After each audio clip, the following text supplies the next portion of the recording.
শুধুমাত্র তোমার জন্য আমি এতদিন সবকিছু ম্যানেজ করেছি, কিন্তু আর না, আমার বোন আর তোমার ভাই সংসার করবে না। তোমার ভাই সংসার আর যেই করুক আমার বোন করবে না, সম্ভব না। সম্ভব না? তুমি কি বলছো নাহিদ? তুমি আমাদের কথা একটাবার ভাববা না? আমার বোন তোমার ভাই সংসারে সুখ পাবে না আর আমি তোমার কথা ভাববো? ফ্যামিলি তোমার ভাইকে কন্ট্রোল করতে পারে না কেন? দিনের পর দিন আমার বোনটাকে যন্ত্রণা দিয়ে যায়। আমার বোন কি মানুষ না? অবশ্যই নাহিদ, তোমার বোন মানুষ। সবাই দেখো, আমরা কিন্তু কোনো প্রমাণ পাই না। আমার বোন তোমার ভাই সম্পর্কে মিথ্যা কথা বানায় বলে। হ্যাঁ না না, সেটা অবশ্যই না, কিন্তু আমরা তো জানি না। তোমার জানার দরকারও নাই। আর ভবিষ্যতে তোমার আর আমার সম্পর্ক নিয়ে পাতার রচনা ভুলেও লিখবা না। তুমি এটা কি বলতেছো? তো কি বলবো? আমি এতদিন জানতাম যে তুমি সবকিছু, তুমি বলছো কিছুই জানো না। আর তোমার জানার দরকার নাই। আমি এখন উকিলের কাছে যাবো, সমস্ত পেপার রেডি করবো, তারপরে আমি সব ব্যবস্থা নিচ্ছি। তুমি কেমন ভাই এটা? তুমি তোমার খারাপটা চিন্তা করবা, পয়সার কথা চিন্তা করতেছো তুমি? বোনটা আমার, তোমার না। আমার জায়গায় যদি তুমি থাকতো তুমি কি করতে সেটা আমার খুব ভালো করে জানা আছে। তো তাও তোমার সাথে ভদ্র ভাষায় কথা বলছি, তুমি তো হাত পা ছোট করে কথা বলতা। কেউ না। তোমাকে আমি হাড়ে হাড়ে চিনি। ওকে, আমি বুঝতে পারছি তো রাগের মাথায় সব বলছো। আমাকে একটা দিন সময় তো দিবা ভাবার। একদিন, এক সেকেন্ডও না। আমি সমস্ত কিছু রেডি না করে বাসায় গেলে আমাকে জবাই করে ফেলবে। তুমি সবকিছুই করো, আমাদের ব্যাপারটা একটু ভাবা উচিত তুমি না? আবার একই কথা কেন বলতেছো?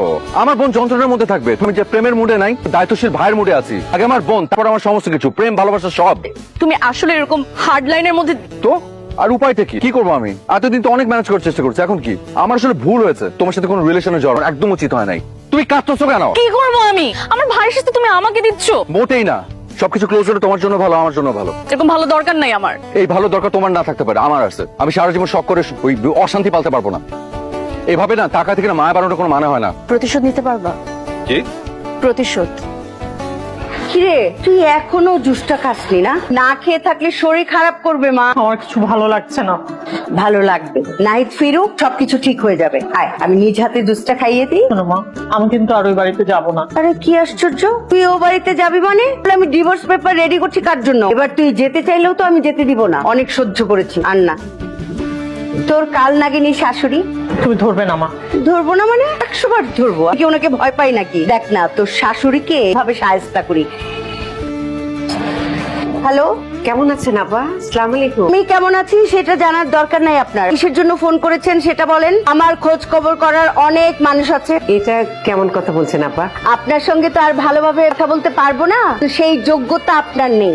আমি এভাবেই কথা বলবো। আমার কি পাওয়ার যোগ্যতা আছে বা নেই সেটা জানার জন্য তো ফোন করিনি আপা। আমি ফোন করেছিলাম, বৌমা কি আপনাদের ওখানে গেছে? আমার মেয়ে তো আমার বাসায় আসবে, কারণ আপনাদের বাসায় তো আমার মেয়ে থাকার কোনো পরিবেশ নাই। আর আমার মেয়ে এখন থেকে আমার বাসাতেই থাকবে, আপনাদের বাসায় আর যাবে না।